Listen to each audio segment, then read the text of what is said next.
2026년 7월 6일 월요일 매일 성경 묵상을 시작하겠습니다. 오늘 하나님의 말씀은 시편 6편 4절로 6절의 말씀입니다. 시편 6편 4절로 6절의 말씀입니다. 여호와여 돌아와 나의 영혼을 건지시며 주의 사랑으로 나를 구원하소서. 사망 중에서는 주를 기억하는 일이 없사오니 수월에서 주께 감사할 자 누구리이까. 내가 탄식함으로 피곤하여 밤마다 눈물로 내 침상을 띄우며 내 요를 적시나이다. 아멘. 시편 6편은 탄식의 시편으로 알려져 있고 그 중에서도 자신의 죄를 회개하는 참회의 시편으로 분류되어져 있습니다. 그래서 시편 6편을 통해서 회개란 무엇인지를 우리가 고민해 볼 수 있습니다. 다윗이 구체적으로 어떤 죄를 지어서 회개를 했는지 소개하고 있진 않지만 다윗의 일생에 아주 큰 죄를 지은 다음에 쉬었음을 예상해 볼 수 있는데 그 근거가 2절과 3절입니다. 여호와여 내가 수척하였사오니 내게 은혜를 베푸소서. 여호와여 나의 뼈가 떨리오니 나를 고치소서. 나의 영혼도 매우 떨리나이다. 여호와여 어느 때까지이니까. 아마도 지금 마음의 영혼이 떨리는 중에 하나님의 침묵이 이어지고 있으니 뼈가 떨리고 수척할 정도로 마음의 갈등이 온몸으로 이어질 정도로 하나님 앞에 큰 죄를 지었음을 우리는 알 수 있습니다. 하지만 이 대목만 보면 조금은 뻔뻔하다는 생각이 들기도 합니다. 왜냐하면 마음의 떨림이 온몸으로 이어질 만큼 큰 죄를 지어놓고 나를 고치소서, 은혜를 베푸소서 하고 있으니 부끄러운 줄도 모르고 어떻게 용서도 아니고 나를 고치고 은혜 달라는 말을 할까 생각이 들기 때문입니다. 하지만 이러한 생각은 회개의 근거가 무엇인지 모르고 하는 말입니다. 하나님은 인류의 첫 시작이었던 아담과 하와가 첫 죄를 지었을 때 어떤 모습을 보이셨습니까? 하나님께서 나와 함께 하라고 하신 그 하와가 선악과를 권함으로 내가 먹었나이다. 자신의 죄를 하나님에게 전가하고 하와에게 전가하는 죄의 전가, 죄의 전달을 보였습니다. 이처럼 죄는 자신의 잘못을 인정하지 않고 전가하는 힘이 있습니다. 이후 인류의 첫 살인자 가인도 아벨을 죽인 다음에 하나님을 피하고 죄에 대한 책임을 지지 않고 내 동생 아벨이 어디 있느냐 하나님의 그 질문에 내가 동생을 지키는 자입니까? 하나님은 모든 것을 알고 계심에도 나는 죄가 없고 동생이 어디 있는지 하나님이 아셔야 한다며 죄를 외면하고 그 죽음에 놓인 것을 하나님의 탓이라 말하는 것처럼 죄를 주변으로 전가합니다. 하지만 오늘 다윗은 어떤 모습을 보이고 있습니까? 자신의 죄를 인정하고 자신의 잘못을 또 인정하며 하나님께 용서받기를 구하고 있습니다. 그래서 하나님은 다윗을 용서하신 것입니다.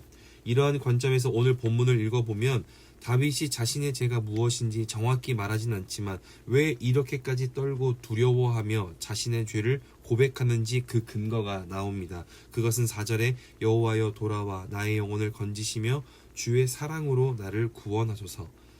다윗은 자신의 죄를 통하여 하나님의 그 사랑이 끊어질까 두려워했던 것입니다. 사랑은 무엇입니까? 그 어떤 근거와 정당한 이유가 없어도 가능하게 만드는 것이 사랑이고 그래서 하나님의 사랑은 절대적입니다. 하나님이 이 세상에 절대적인 정의와 공의가 되시기 때문입니다.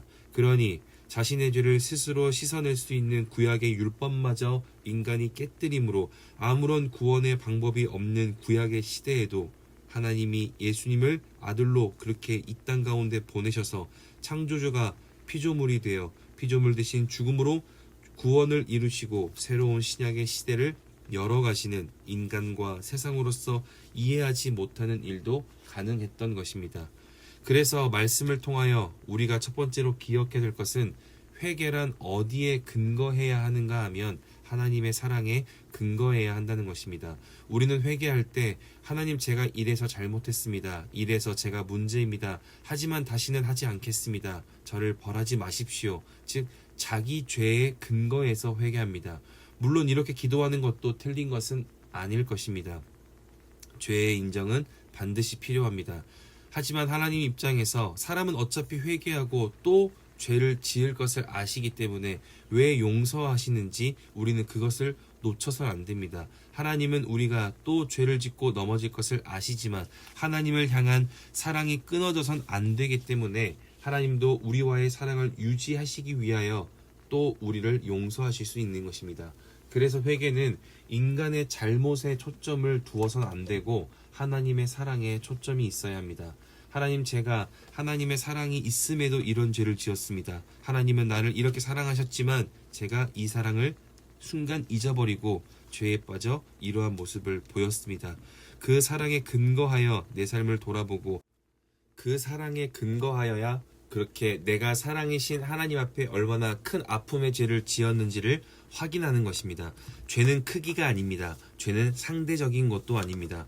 우리를 향한 하나님의 사랑은 절대적이기에 사랑의 관점에서 보면 우리의 작은 죄랄지라도 하나님에게는 절대적인 아픔이 됩니다. 그래서 죄와 회개는 사랑의 관점에서 보지 못하면 크기와 횟수만 보이며 상대적으로 생각하게 됩니다. 하나님, 저는 저 사람보다 죄를 짓지 않았습니다. 저 사람이 더 큰 죄를 지었습니다.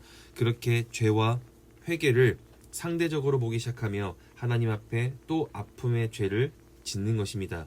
그러니 하나님의 사랑에서 우리의 삶을 돌아볼 수 있는 복된 하루가 될 수 있기를 바랍니다. 마지막 두 번째로, 그래서 사랑으로 회개할 때에는 어디까지 이어질 수밖에 없느냐, 죄를 지었던 그 대상에 대한 단호하고 엄중한 결단이 있을 수밖에 없다는 것입니다. 회개하던 다윗은 이렇게 고백합니다. 8절에 악을 행하는 너희는 다 나를 떠나라. 여호와께서 내 울음소리를 들으셨도다. 회개했던 다윗은 악은 다 나를 떠나라고 말합니다.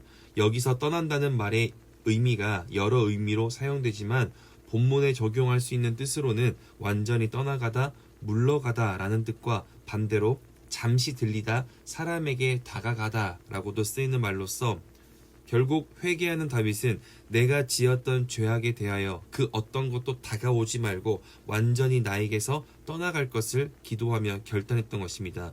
왜 이러한 고백이 가능했습니까? 사랑하는 관계에서 나의 행동을 보니 이건 괜찮겠지가 아니라 이것으로 얼마나 하나님이 마음에 그 상처가 생겼을까. 절대적인 회개가 나올 수밖에 없었으니 그 죄가 작든 크든 들추어졌든 감추어졌든 상관없이 사랑이신 하나님 앞에 다시는 짓고 싶지 않은 모습이 되는 것입니다. 그리고 마지막 10절에 내 모든 원수들이 부끄러움을 당하고 심히 떨며 갑자기 부끄러워 물러가리로다. 내가 회개했던 그 죄악의 문제가 내게 영향 주지 못하도록 죄악 스스로 부끄러워 떠나게 하시는 하나님의 사랑을 다시 회복하고 누리게 되었던 것입니다. 이처럼 사랑으로 회개하고 사랑으로 결단하면 우리를 넘어뜨리고 하나님과의 관계를 깨뜨리던 죄악의 문제에서도 우리는 자유할 수 있습니다. 그러니 말씀을 기억할 수 있다면 우리는 오늘 하루 이것을 확인해야 합니다.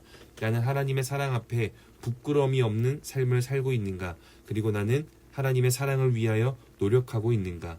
결국 우리의 삶을 다시 회복시키시고 다시 살아갈 수 있는 힘과 능력을 주는 것은 하나님의 사랑인 줄 믿습니다. 하나님의 사랑이 그럼에도 우리의 삶을 지켜내시고 하나님의 사랑 때문에 우리의 삶이 구원의 기쁨과 영광을 경험할 수 있게 만들며 하나님의 사랑 때문에 우리의 오늘이 믿음 안에서 소망이 생겨나는 줄 믿습니다. 그렇게 오늘 하루가 하나님의 그 사랑과 전혀 관계없는 날로 이어지는 것이 아니라 하나님의 사랑 앞에 부끄럽지 않으며 하나님의 사랑으로 모든 것에 소망이 생겨나는 사랑으로 가슴 벅찬 복된 월요일 될 수 있기를 주의 이름으로 축복합니다. 기도하겠습니다.